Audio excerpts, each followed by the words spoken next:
And away we go with a Friday edition of Extra Time. Adrian Healy with the pink paper in front of me containing questions. Actually, a couple of mea culpas before we get to Stevie and Frank and Jan. A couple of mistakes made on the show. Stevie made one of them, saying Spurs were in the Champions League. They're not. They're in the Europa League. Yeah.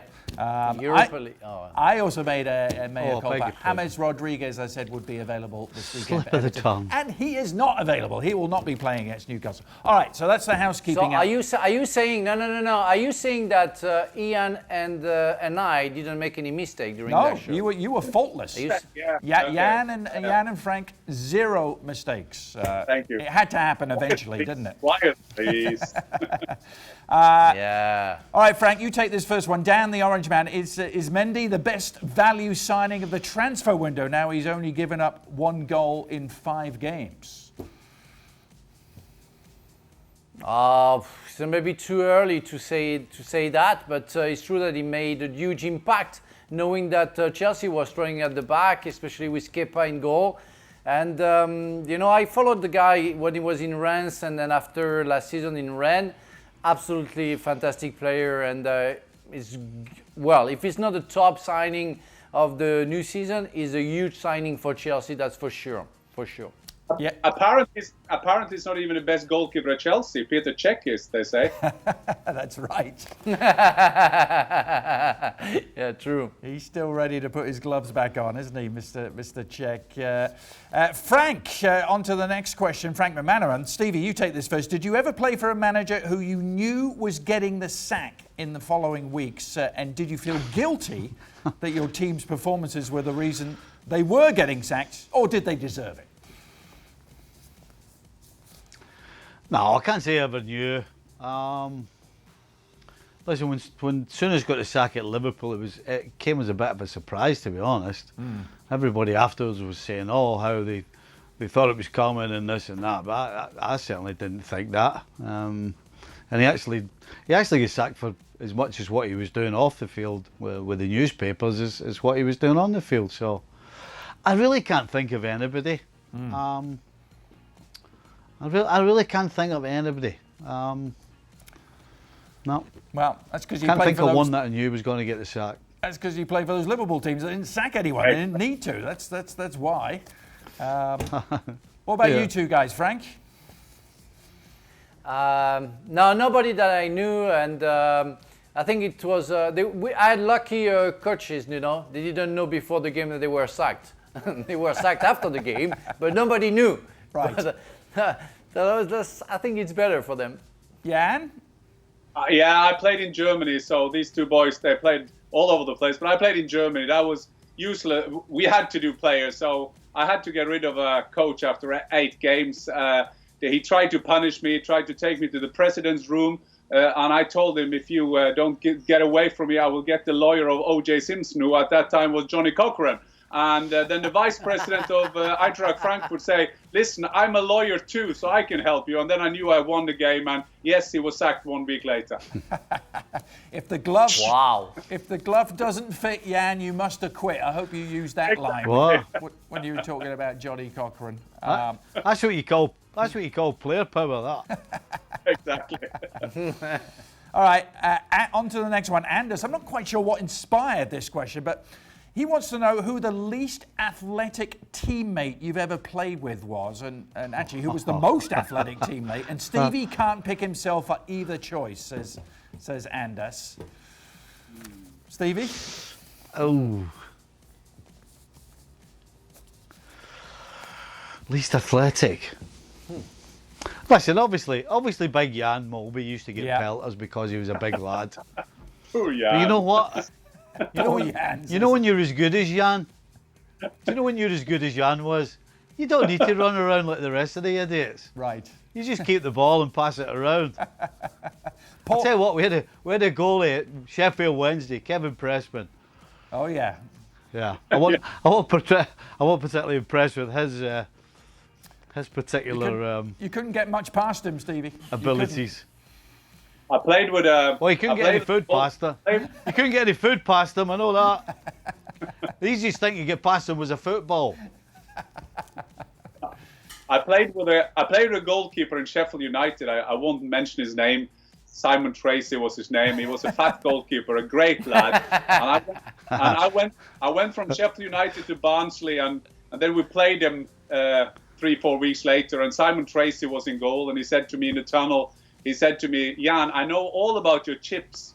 And I said to him, the only chips you know about is the one you're eating every day. And after 20 minutes, I scored against him with a chip. And I had a great go at him all that game. He was a fat goalkeeper. He was a good goalkeeper, though, it had to be said. Were you at Swindon at the same time as Neil Ruddock? Because he was another guy that was always heavily built. I came to Swindon where we came into the Premier League with the youngest team, and we went out of the Premier League as the oldest and the fattest. And yes, we had some fatties around there, exactly. Frank?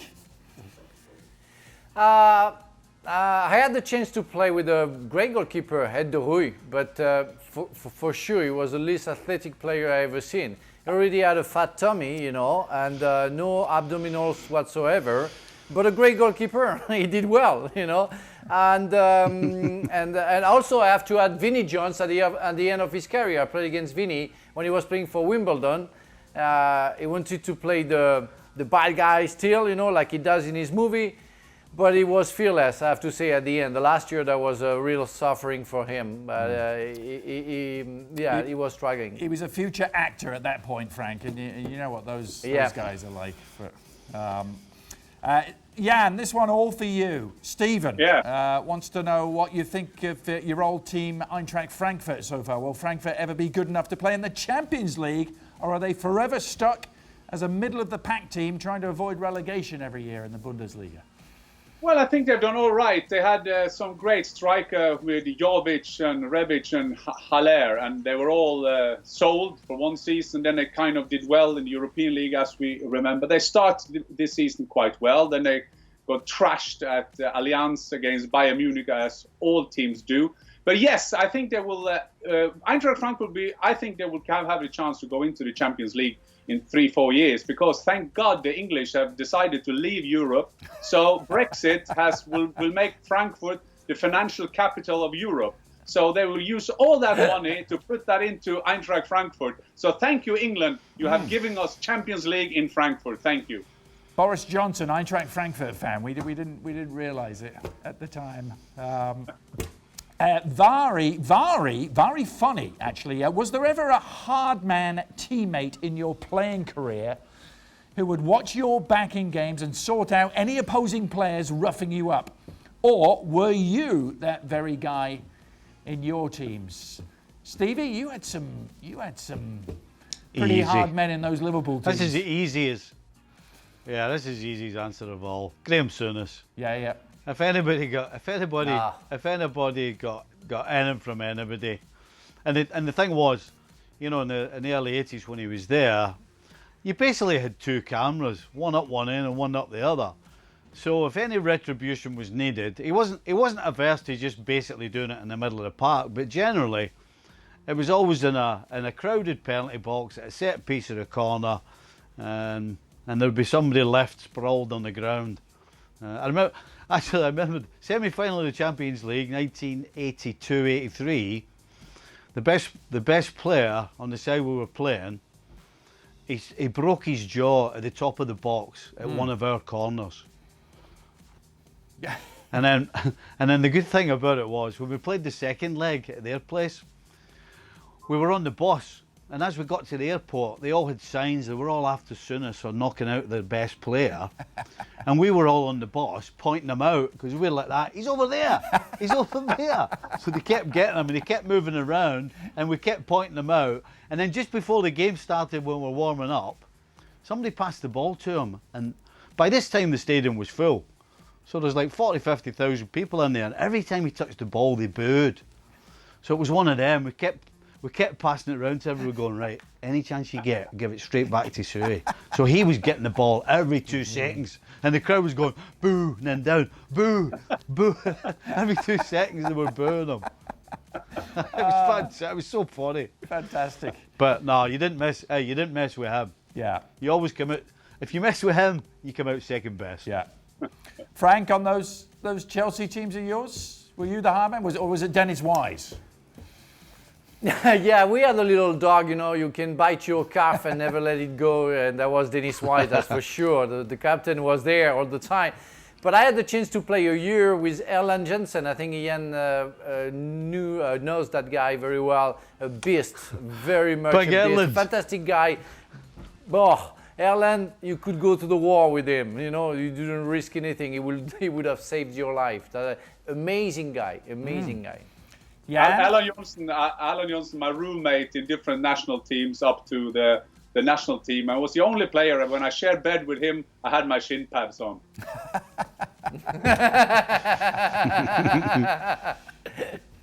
Exactly. Yeah. All right, Wharf 2000, Stevie. Liverpool's Champions League win against AC Milan, one of the best comebacks ever, of course. I remember watching it with you. What's the biggest comeback that you have been on the receiving end of as a player or a coach, I guess? Well, there's one. There's one as a coach. We were 4-0 up at half-time against Philadelphia Union. And we came in at half-time, we got in the coach's room, and I said to the other coach, I said, by the way, this game is not over. Because I knew what we had. And I ended up being right. We actually should have lost 5-4. They missed a chance in the last minute. We ended up drawing 4 each. But I was nearly on the end of one at Leeds United at Elland Road. We were beating them 4-0 at half-time. And it's very difficult to explain to people. But when you're 4-0 up at half-time, it's just, I don't know whether it's human nature, but something happens and you just take your eye off the ball. And it just takes one goal and the other team get going. And we were away from home. And we actually ended up winning 5-4. They got back to 4-3. The crowd was going absolutely crazy. And actually at 4-0, 4-1, they were singing the Monty Python song all round Elland Road. Always look on the bright side of life. But I'll tell you what, with 10 minutes to go, when it was 5-4 to us and they were still throwing balls in the box, it was absolute pandemonium. So that was a close one. Hanging on for dear life, yeah. That's amazing. Frank, any Absolutely. Any comebacks? Nothing that I remember. Yeah, nothing about that I remember about a game against me where we were winning 3 or 4-0 and we lost. I don't remember, but I remember a game, a FA Cup game that we were losing 2-0 half time against Liverpool, and Mark Hughes came on and changed the game, and we won 4-2, and it was a typical British weather game, sort of, and that was crazy. And Vialli scored 2 goals, I think. Mark Hughes scored 1. Zola scored 1. The stadium got crazy at the end, and that was fantastic. I think it was the game of the year for Chelsea, of course. And I will always remember that game because it's a typical English game where you think that, okay, we're done. We play against Liverpool. They are fantastic. Fowler, McManaman, and so many others. Berger, I think, and it's impossible to come back. And suddenly one guy comes, Mark Hughes, and it changes the temper, the mentality of the players, and we won 4-2. Fantastic memory. Remember that game very well indeed. Jan, ever see any huge leads evaporate? No, I think sometimes great comebacks is also done. The boys have been talking about that. There's a great culture in the club, great coaches, and never let the team die. I remember I played by Rapid Vienna. We played an Ernst Happel team, and for those who don't know, Ernst Happel, he was in the 70s and 80s one of the greatest coaches in the world, I would say, with different clubs, Ernst Happel. And we were 2-0 up against Innsbruck, and they got a man sent off 15 or 20 minutes to go. And he kind of changed their system, and somehow we're ending up losing 3-2. So I think sometimes big comebacks is also a mirror of a culture, a mirror of the will and a culture in a team and at the club. So I think that must be the closest I can think of. All right, VBG next. He's a distinct member of the Frank Leboeuf fan club. This is for you, Frank. Are you still doing any acting? Do you want to still do acting in the future? Your appearances in films and plays have been great, says VBG. Thank you, VBG. First, I've just finished a play. I was on stage in Marseille and close to Paris last week, but unfortunately with the confinement we had to cancel the last two performances, and have to wait September 2021 to be on stage again. Will be fully concerned about ESPN and not doing anything else.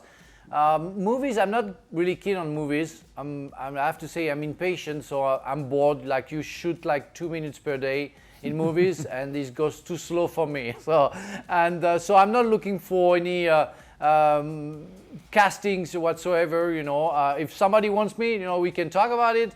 But really, I'm not into movies. So I'm waiting for another play, which is something that I really love. So there's going to be no Theory of Everything Part 2, Frank, The Return. Not on the cards. Well, I don't think Eddie Redmayne is available. I called him, and I'm not sure he wants to be with me again because he failed the competition. Yes, you outshot him. Those 3 minutes were brilliant, Frank. I love them. Okay. That's it.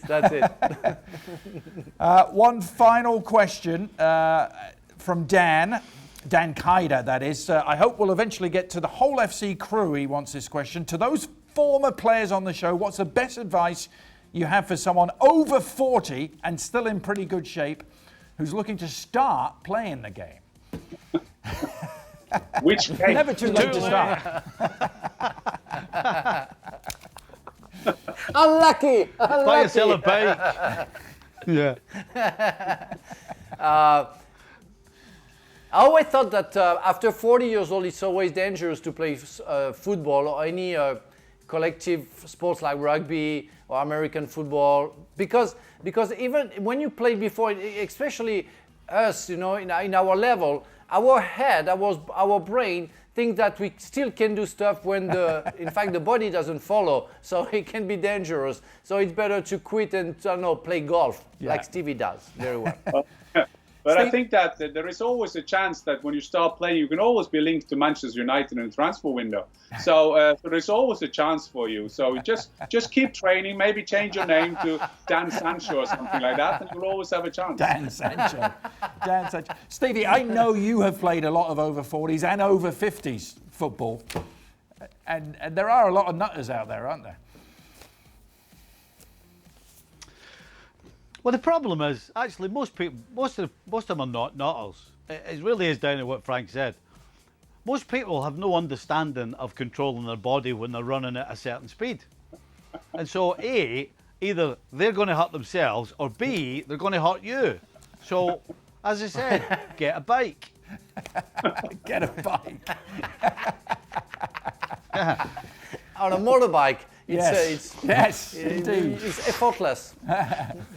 Get a bike is what we will end that show on. A good 3-word end there you of the go. show on your bike. Thanks very much, gentlemen. Indeed. Join us for the next edition of ESPN FC. We'll review all the Saturday action. There'll be plenty to get to as well. Well, thank you very much for watching ESPN on YouTube. For more sports highlights and analysis, be sure to download the ESPN app. And for live streaming, premium content, and let's not forget as well, ESPN FC 7 days a week. Subscribe to ESPN Plus.